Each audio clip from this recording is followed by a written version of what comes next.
Hi everybody, Dawn here with Mouse. Mouse is a common barn owl, not an owl you're most likely to see very well. They're very secretive and they're highly nocturnal. So even though she's moving around a lot right now, this is what she typically does in daytime programs, looking for a place to hide. She should settle down soon. Mouse lives here at Indian Run Environmental Education Center, just like the other birds you've seen so far, because she can't be released back into the wild. But her story is a little different. Mouse does not have any kind of handicap.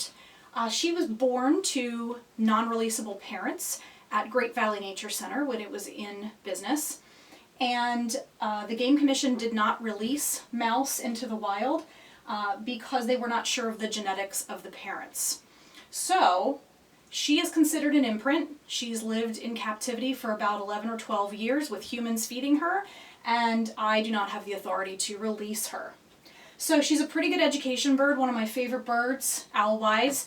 Barn owls have that very unique look. They are in their own family. There's no other owl like them. In a couple more episodes, you'll see another common owl around here and see how different it is from the barn owl. But the barn owls have that heart-shaped face, and that really helps with their hearing. So as you might know, most owls rely mostly on their hearing for hunting at night. Barn owls as well. But they probably have the best hearing of almost any animal in the world because they actually have one ear opening higher than the other. They have that deep facial disc, that heart-shaped face, which funnels in the sounds. And they can locate, that helps them locate their prey very specifically, and they are able to actually catch prey in complete darkness. They don't even need much light to be able to catch their prey. So they're very efficient mousers, which is why I named her Mouse. They are farmers' friends. Their habitats are agricultural, so they rely on people. They nest in abandoned buildings, and they rely on open fields, such as cornfields, to do their hunting. So not really open mowed lawns, not horse farms, things like that. They need those agricultural lands to survive. In Pennsylvania, barn owls are a species of concern in certain parts of Pennsylvania. In western Pennsylvania, they have a good nest box project going where the Game Commission does install nest boxes on private properties in discussion with the owners to attract barn owls. They do use them, and they keep track of their numbers.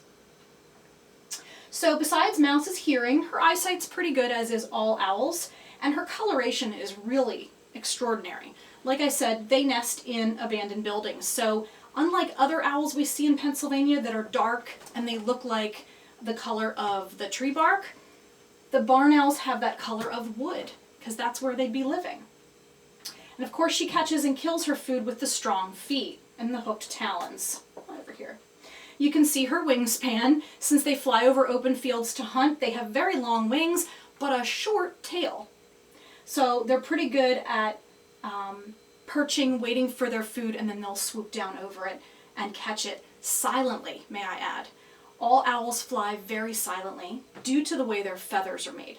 So their flight feathers have fringes on the edge, which are comb-like, so they cut through the wind and helps them fly silently. And their wings are also kind of covered with downy feathers to further soften the sound. And actually what Mouse is looking around for now is she's hearing this thud, which I don't know if the camera picks that up. We're actually in my aviary, the room near all the enclosures where the birds are kept, which we'll take a tour of in a future episode. These are some doors that are accessing different bird enclosures, and the red-tailed hawk is jumping around in her enclosure right now because she wants attention. So we'll meet her in a future episode. So in captivity, the barn owl eats mice like the other birds. In the wild, a lot of moles and voles, and as we mentioned, mice as well. So just like all owls, you can help barn owls who, like I said, are in decline in different parts of Pennsylvania by being aware of what you're putting on your lawn, or if you live on a farm, on your fields. No pesticides, things that would harm them, that their prey would eat and then that they would consume, and it would work its way up the food chain to the owls. Also be careful when you're driving at night. Owls do get hit by cars. That is a common injury that puts them in rehabilitation centers and sometimes education centers with permanent injuries. So if you have any questions regarding mouse, feel free to contact me, and thanks again for watching.